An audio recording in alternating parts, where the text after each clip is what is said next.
할렐루야. 풍요로운 교회를 찾아봐 주신 모든 분들을 주님의 이름으로 환영하고 축복합니다. 저는 오늘 여러분들과 함께 기도할 수 있다면 이라는 말씀의 제목으로 함께 은혜의 말씀을 나누고자 합니다. 정말 올 한 해 우리가 뒤돌아보면 정말 다사다난했다라고 하는 말이 마음에 사무칠 정도로 그렇게 힘들고 어려운 시간들을 우리가 보내왔습니다. 그리고 앞으로 또 어떤 어려움과 또 고난들이 우리에게 닥칠지 모르는 그러한 상황들이죠. 참 그런 힘들고 어려운 시간들 속에서도 또 하나님의 은혜가 무엇인지 깨닫게 되고 또 어떤 방향으로 우리가 살아가야 할지 생각해 보게 되는 그러한 한 해였습니다. 여러분들께서 지금까지도 그러한 어려움 속에 있을 것인데 우리가 그런 어려운 시간들을 보내고 있다면 그렇다면 우리는 그런 시간들을 좀 어떻게 극복해야 할까요? 오늘 말씀의 시간적 배경을 이루고 있는 초대교회 성도들 역시도 참으로 힘들고 어려운 정말 그야말로 고난과 역경의 시간들을 보내고 있는 사람들이었습니다. 로마의 식민지하에 있으면서 이스라엘 민족들은 로마의 압제뿐만이 아니라 같은 민족이었던 유대인들에게까지도 핍박과 박해를 받아가며 이중적 고통을 겪으며 살아가고 있었습니다.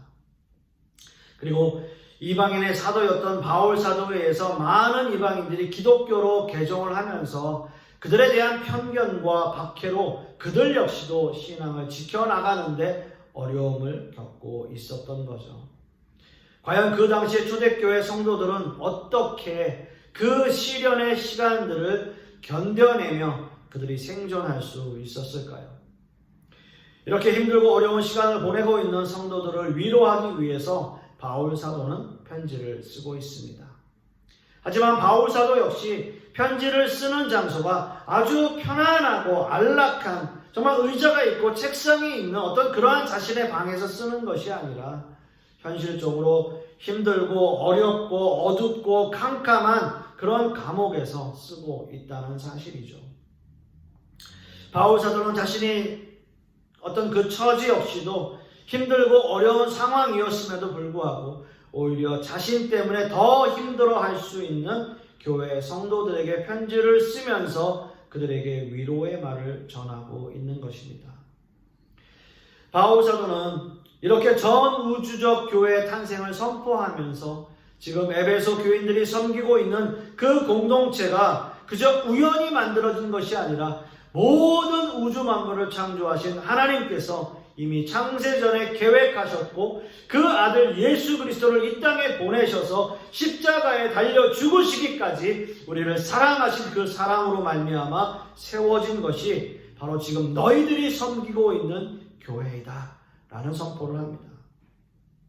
그렇기 때문에 내가 감옥에 있다는 사실에 그것에 대해서 걱정하지 마라. 그리고 너희들은 염려하지 마라. 이것이 오히려 너희에게 영광이다 라고 말씀하고 있습니다.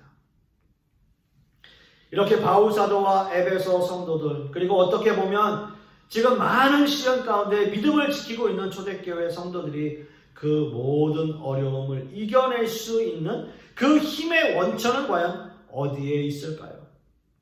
바울 사도 역시 힘들고 어려운 상황이었지만 그럼에도 불구하고 모든 일에 기쁨과 감사로 편지를 써내려가고 있는 그 힘의 원천, 그 힘의 원천은 과연 어디에 있는 겁니까?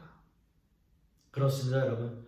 오늘 말씀의 제목과 같이 바로 기도입니다. 기도. 오늘 이거 본문 에베소서 3장 14절과 15절 말씀을 다시 한번 보시면 이러므로 내가 하늘과 땅에 있는 각 족속에게 이름을 주신 아버지 앞에 무릎을 꿇고 비노니 라고 말씀하고 있습니다. 그렇습니다, 여러분. 그 힘의 원천, 그것은 바로 기도였습니다. 바울 사도는 지금 하나님 앞에서 간절한 마음으로 기도하고 있어요. 바울 사도는 감옥에서 교회들에게 위로의 편지를 쓰고 있습니다. 이 편지의 내용에는 그 어떤 곳에서도 자신의 처지를 비관하여 우울해하거나 억울해하는 모습의 내용은 없습니다. 오로지 편지를 받는 사람들의 신앙을 걱정하며 성도들을 위해 쓴 위로의 내용들이에요. 오히려 빌립보서 4장 11절 말씀에서는 내가 궁핍함으로 말하는 것이 아니라 어떠한 형편에든지 나는 자족하기를 배웠노니 라는 말씀까지 해요. 자족하기를 배웠다. 바울 사도는 환경의 지배를 받지 않았다. 어떠한 환경이 있다 할지라도 나는 늘 만족하며 기뻐할 줄 아는 사도다 라고 말하는 거예요. 따라서 자신의 환경이 감옥이든 아니든 어떤 장소이든 상관하지 않았습니다. 아무리 자신의 환경이 모든 것을 억누르고 때로는 손발이 묶여서 아무것도 할 수 없는 상황이라 할지라도 그가 한 가지 할 수 있는 것, 한 가지 할 수 있는 것은 바로 기도였다는 거죠. 어떠한 환경에서도 성도들을 위해서 기도하는 것만은 잊지 않았다는 거예요. 기도는요, 우리가 의지적으로 마음만 먹는다면 어떠한 상황에서도 어떠한 환경에서도 할 수 있는 거예요. 사도행전 16장에 바울과 실라는 전도여행 중에 빌립보 감옥에 갇히게 됩니다. 그 이유는요, 빌립보에서 점치는 귀신 들린 여종에게서 귀신이 떠나가게 했기 때문이고요. 그 여종의 주인이 자신에게 수익이 생기지 않자 바울과 실라를 붙잡아서 관리에게 넘겼습니다. 그리고 바울과 실라는 매를 맞고 감옥에 갇히게 된 거예요. 사도행전 16장 23절과 24절 말씀에 많이 친 후에 옥에 가두고 간수에게 명하여 든든히 지키라 하니 그가 이러한 명령을 받아 그들을 깊은 옥에 가두고 그 발을 착고에 든든히 채웠더니 라고 말씀하고 있습니다. 바울과 실라의 환경이 얼마나 비참한 상황인지 여러분 아시겠습니까? 매를 맞고 감옥에 갇히고 착고에 채워진 상황은 그들이 아무것도 할 수 없었다는 거예요. 아무것도 할 수 없는 처참한 상황이었다는 겁니다. 이렇게 아무것도 할 수 없는 상황처럼 보이지만 바울과 실라는 기도를 시작했어요. 25절 말씀에 한밤중에 바울과 실라가 기도하며 하나님을 찬송하며 죄수들이 듣더라 라고 말씀합니다. 비록 매를 맞고 감옥에 갇힌 바울과 실라이지만 그들은 그 상황에서도 기도했고 그 기도와 찬송은 고스란히 죄수들에게 그리고 그들을 굳게 지키던 간수들에게 들리기 시작합니다. 지금 바울 사도에게 그 감옥이라는 환경 중요하지 않았어요.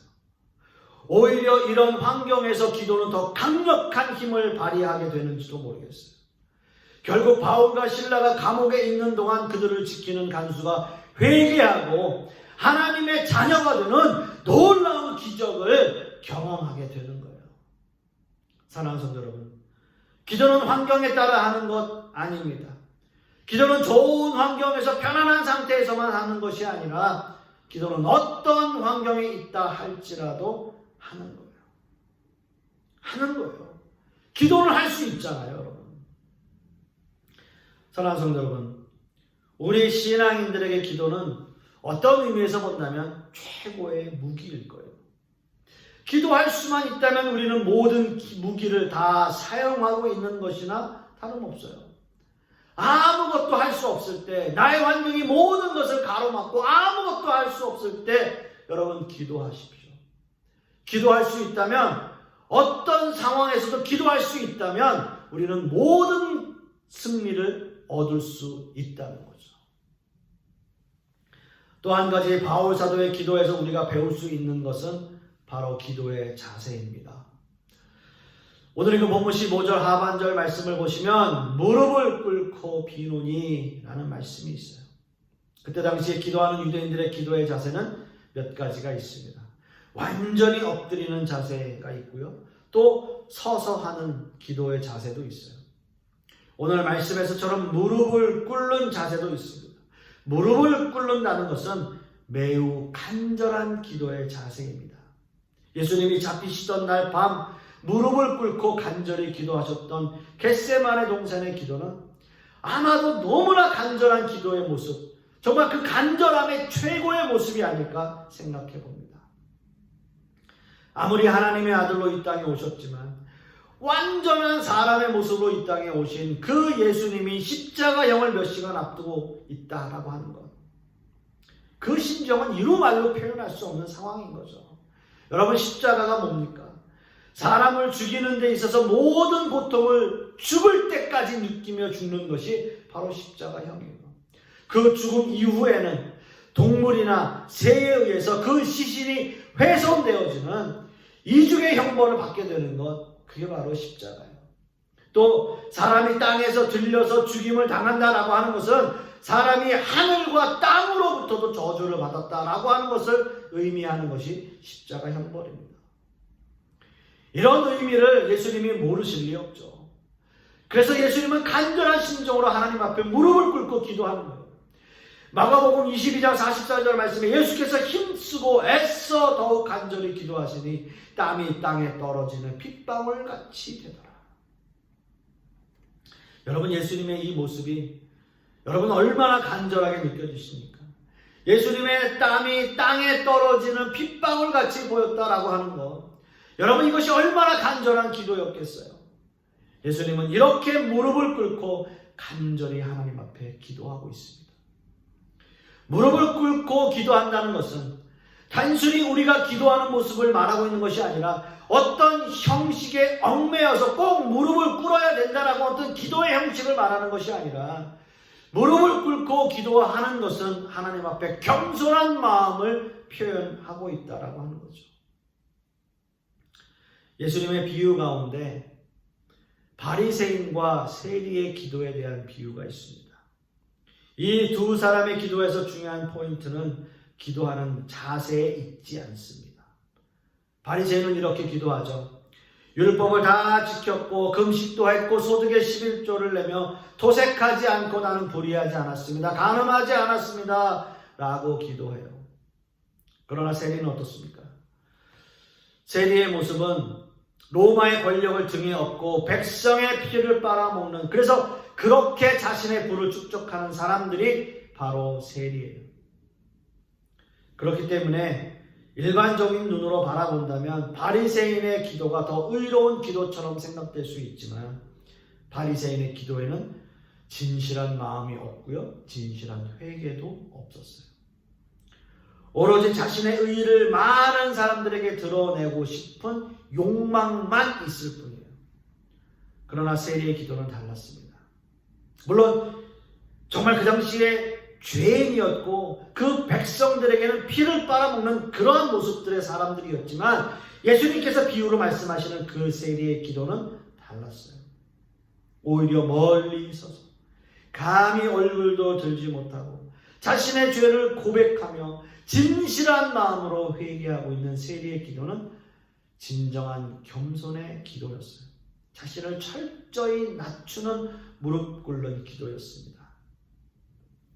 그 당시의 상식으로 세리는 의로울 수 없는 사람이었지만 예수님의 관점은, 예수님의 비유는 달랐어요. 진실한 회개와 무릎을 꿇는 마음이 있다면 그것은 진정한 기도라는 말씀이신 것입니다. 바울 사도 역시 마찬가지죠. 자신의 상황이 감옥 안에서 정말 무릎을 꿇었는지 아니면 착고에 채워져서 무릎을 꿇을 수 없었는지 우리는 알 수 없습니다. 하지만 이 말씀이 우리에게 주는 메시지는 정말 무릎을 꿇는 심령으로 하나님 앞에 간절한 마음으로 기도했다는 거죠. 바울 사도의 기도는 신중했고요, 경건했고 하나님에 대한 경외심과 찬양이 있었어요. 이것이 바울 사도가 하나님 앞에 무릎을 꿇는 기도의 모습이었습니다. 사랑하는 성도 여러분, 여러분들은 하나님 앞에 진실한 마음을 가지고 무릎을 꿇고 있습니까? 그저 형식적인 예배에 나와서 형식적으로 신앙생활하고 형식적으로 세상을 살지는 않으시는지요? 어쩌면 우리는 바리새인의 기도처럼 잘 짜여진 각본대로 아무 의미 없이 종교생활하고 있는지도 모르겠어요. 아니면 유대인들처럼 지금 바리새인들이 무엇을 잘못하고 있는지 판단하지 못하며 사는 유대인들의 모습이 우리들의 모습일 수도 있습니다. 하나님 앞에 진실한 마음으로 기도하십시오.